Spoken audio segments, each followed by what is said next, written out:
गोवा बहुतेकांसाठी हे फक्त बीच आणि पार्ट्यांचं शहर आहे. पण या ग्लॅमरच्या मागे 400 वर्षांचा एक असा इतिहास दडलाय ज्याच्या खुणा आजही इथल्या भिंतींवर उमटलेल्या आहेत. आज आपण गोव्याच्या त्या आत्म्याला शोधणार आहोत जो इतिहासात हरवलाय. ओल्ड गोव्याच्या 400 वर्ष जुन्या चर्च पासून ते पणजीच्या डोना पावलापर्यंत आजचा हा प्रवास फक्त प्रेक्षणीय स्थळांचा नाही, तर वेळ आणि वास्तव यांचा शोध घेणारा आहे. चला तर मग अनुभवूया गोव्याच्या या इतिहासाला.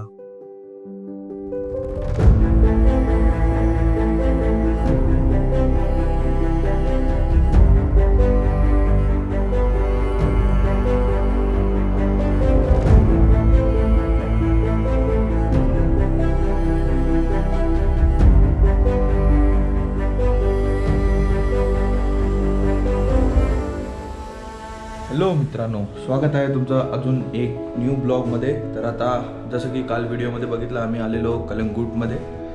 सो काल आम्ही बसने आलो म्हणून आम्हाला काही 3-4 वाजलेले. सो आम्ही काही बाईक रेंट नाही केली आणि कुठे गेलोही नाही. सो काल आम्ही जस्ट बीचवर गेलो, कलंगूट बीचवर, आणि तिकडंच म्हणजे टाईमपास केला, सनसेट बघितलं, बाकी काहीच नाही केलं. सो त्याच्यानंतर मी काही रेकॉर्ड नाही केला आणि कॅमेराची चार्जिंग पण संपलेली. सो म्हणून काही शूट नाही केलं, बस मोबाईलमध्ये थोडंफार शूट केलं. आणि आज आम्ही जाणार आहोत पणजीला. इथून बाईक घेणार आहोत आता रेंटनी, आणि मग इकडून डायरेक्ट जाऊ पणजीला. तिकडे मग चर्चेस बघू आणि 1-2 फोर्ट आहेत ते बघू, आणि मग रिटर्न परत कलंगूटला. ओके, सो बघूया.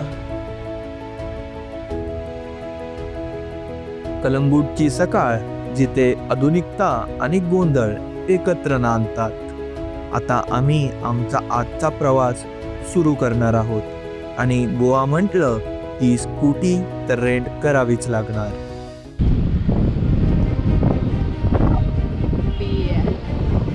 कलंगूट पासून ओल्ड गोवा 20 ते 25 किलोमीटर अंतरावरच आहे. ब्लॉगमध्ये स्कूटी राईड खूप रोमॅन्टिक वाटते, पण इथलं ट्रॅफिक आणि धूळ तुम्हाला वास्तविकताची जाणीव करून देतात. पण जेव्हा आपण ओल्ड गोव्याच्या रोडवर येतो तेव्हा दृश्य पलटतं. हा रस्ता आधुनिक गोव्याला त्याच्या भूतकाळाशी जोडतो. आता आम्ही पोहोचलोय ओल्ड गोव्यामध्ये. तुम्हाला माहिती आहे का, ह्या ठिकाणाला एका वेळी पूर्वीकडील रोम म्हटलं जायचं. सो इथं तुम्हाला गाडी पार्किंगला लावायला लागेल, आणि समोर आहे इकडे बेसिलिका ऑफ बॉम जीजस.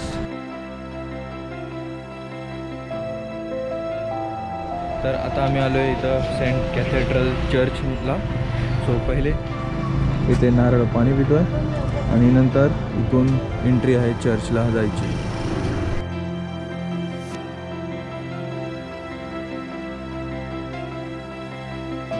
आता आलो आहे, जस्ट एंट्री केली आहे.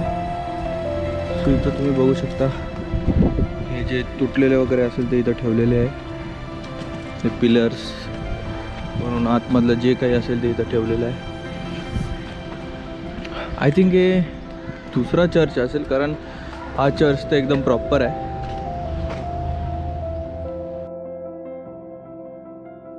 आपण मोठ्या चर्चकडे तर जाणारच आहोत, पण त्याआधी ही छोटीशी इमारत बघा. तर आता आम्ही जात आहोत सेंट कॅथरीन चॅपलमध्ये. बघूया खाली काय आहे, मी अजून आलो नाही कधी, तर खाली काय आहे बघूया. बहुतेक टुरिस्ट याच्याकडे डुंकूनही बघत नाही, सरळ पुढे निघून जातात. पण मित्रांनो, गोव्याचा खरा इतिहास इथे सुरू झाला. याला म्हणतात चॅपल ऑफ सेंट कॅथरीन. तुम्हाला प्रश्न पडला असेल, हे इतकं महत्वाचं का? तर ऐका. 25 नोव्हेंबर 1510 हा तो दिवस होता जेव्हा सेंट कॅथरीनचा उत्सव होता आणि त्याच दिवशी अल्फान्सो डिसुझाने आदिलशहाचा पराभव करून गोवा जिंकला होता. ज्या गेटमधून पोर्तुगीज सैन्य पहिल्यांदा शहरात घुसले, नेमक्या त्याच जागेवर चॅपल बांधलं गेलंय. सी कॅथेड्रलच्या अगदी बाजूला एकाच कंपाऊंड मध्ये हे दुसरं चर्च आहे, church of Saint Francis of Assisi. खूप लोक कन्फ्यूज होतात आणि याला सी कॅथेड्रलचाच भाग समजतात, पण मित्रांनो हे वेगळं आहे आणि याची वाईब पूर्णपणे वेगळी आहे. हे चर्च 1661 मध्ये पुन्हा बांधलं गेलं, पण याची मूळ सुरुवात 1517 मध्ये झाली होती. फ्रान्सिस्कन हे गोव्यात येणारे पहिले ख्रिश्चन धर्मगुरू होते, त्यामुळे त्यांचं स्थान इतिहासात खूप महत्त्वाचं आहे. या चर्चच्या बरोबर बाजूला आहे ASI म्युझियम. अनेक टुरिस्ट फक्त चर्च बघून निघून जातात, पण खरी गोव्याची कथा इथे दडलीये. ओके, सो आता आम्ही म्युझियममध्ये गेलेलो. म्युझियममध्ये काय नाही, जस्ट ते पोर्तुगीजचे जे काही सापडले असले गोव्यामध्ये सगळे, काय बोलतात त्याला रे, पुर्जे हिस्टॉरिकल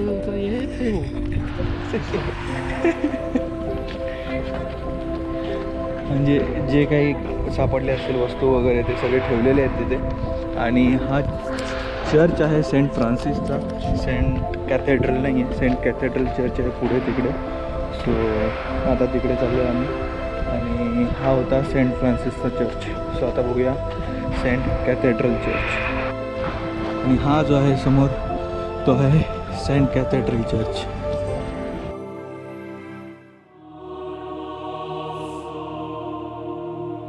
हे आहे सी कॅथेड्रल चर्च, आशियातील सर्वात मोठ्या चर्चपैकी एक. याची वास्तुकला टस्कन आणि कोरिथियन स्टाईलची आहे. या चर्चचं मुख्य आकर्षण म्हणजे याची सोनेरी घंटा. असं म्हणतात की ही जगातल्या सर्वोत्तम घंटेपैकी एक आहे आणि याचा आवाज संपूर्ण ओल्ड गोव्यात गुंजायचा. आत शिरल्यावर जे छत दिसतं ते पाहून मन थकून जाईल इतकी त्याची उंची आहे. बाहेर ऊन कितीही असलं तरी या चर्चच्या भिंतीच्या आत एक नैसर्गिक थंडावा आणि प्रचंड शांतता आहे.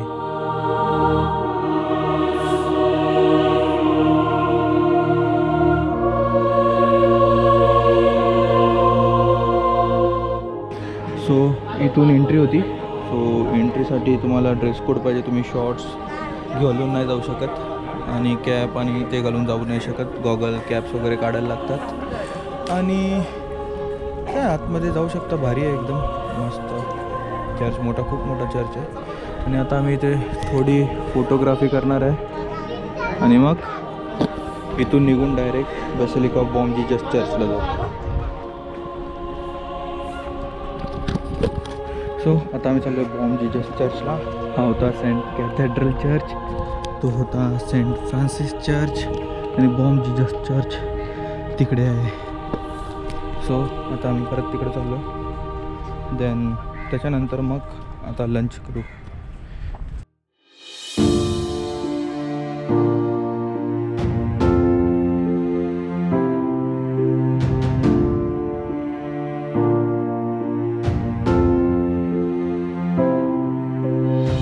जस्ट आता मागे आम्ही लंच केलं इथे आणि आता आम्हाला जायचं आहे समोर. तिकडे आहे बेसिलिका ऑफ बॉम जीसस आणि ते करून मग आम्ही जाणार आहे पणजीला. सो आता भेटूया तुम्हाला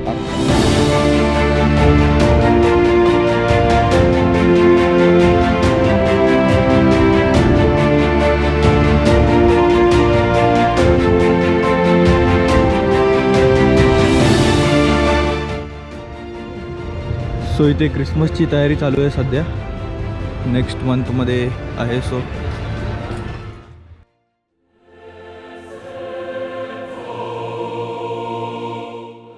आता आपण त्या जागेवर आलोय जे आजही विज्ञानासाठी एक कोड आहे. बॅसिलिका ऑफ बॉम जीजस हे गोव्यातलं एकमेव चर्च आहे ज्याला बाहेरून प्लास्टर नाही. हा जांभा दगड गोव्याच्या मातीचा रंग दाखवतो.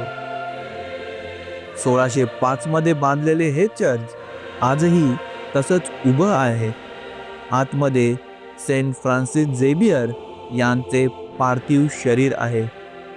विचार करा, 400 वर्षाहूनही अधिक काळ एक शरीर जतन होणं हे विज्ञानासाठी आजही क्युरिओसिटी उत्पन्न करणारं आहे.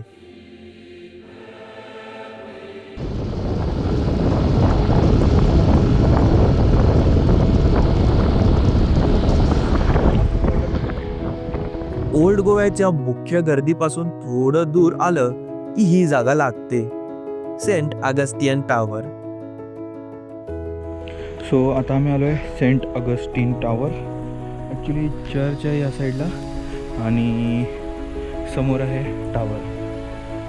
ॲक्च्युली टॉवर तुटलेला आहे बट आहे बघण्यासारखं तर आहे, कारण सगळे इथं अवशेष आहेत पडलेले, सगळे तुटलेले, बघण्यासारखं आहे. सो हे जे आपण बॅसिलिका ऑफ बॉम जीजस आहे त्याच्या जस्ट थोडंसं लेफ्टनी रोड जातो, सरळ आल्यावर डायरेक्ट तुम्ही इथे येऊ शकता. आणि काही पार्किंगला पैसे नाही, काही नाही. त्या चर्चसाठी बॅसिलिका ऑफ बॉम जीजस तिथं होते 20 रुपये पार्किंगचे, बट इकडे काही नाही आहे तसं. आणि गुगल मॅपवर आहे, सो लोकेशन टाकलं तर तुम्ही इझिली इथे याल.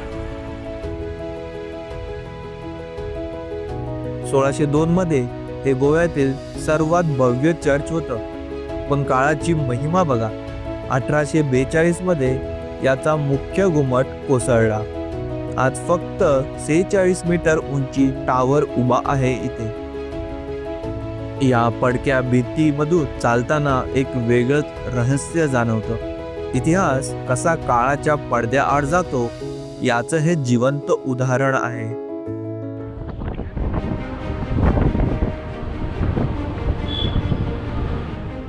इतिहासातून बाहेर पडून आम्ही आलोय पणजीच्या डोना पॉला जेटीवर.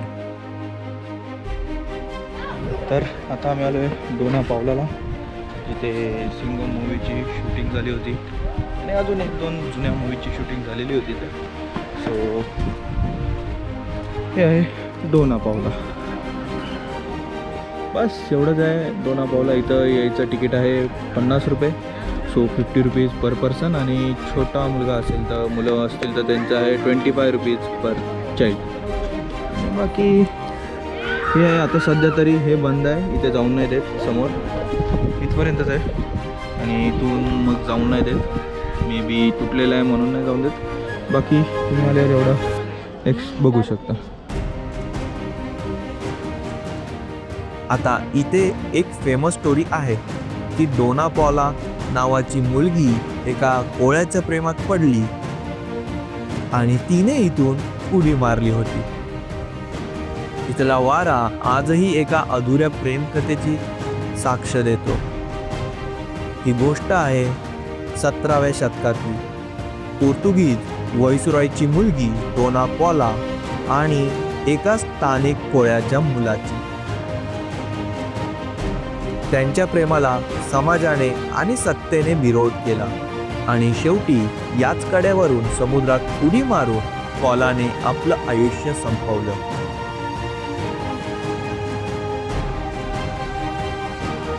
आणि समोर जी मूर्ती दिसते ना, इंडिया आणि ओसिडेंट म्हणजे पश्चिमेतले देश यांच्या मैत्रीचं प्रतीक आहे. पण काय करणार, लोकांना लैला मजनूवाली स्टोरी जास्त आवडते. तरीही इथला व्ह्यू आणि हवा मात्र रोमॅन्टिक आहे, यात काही वाद नाही. सिंगम सिनेमामुळे ही जागा प्रसिद्ध झाली आणि लोक याला सिंगम पॉइंट म्हणून जास्त ओळखतात. जसे घरांना लाईट कलर कलरचे घरं असतात ना.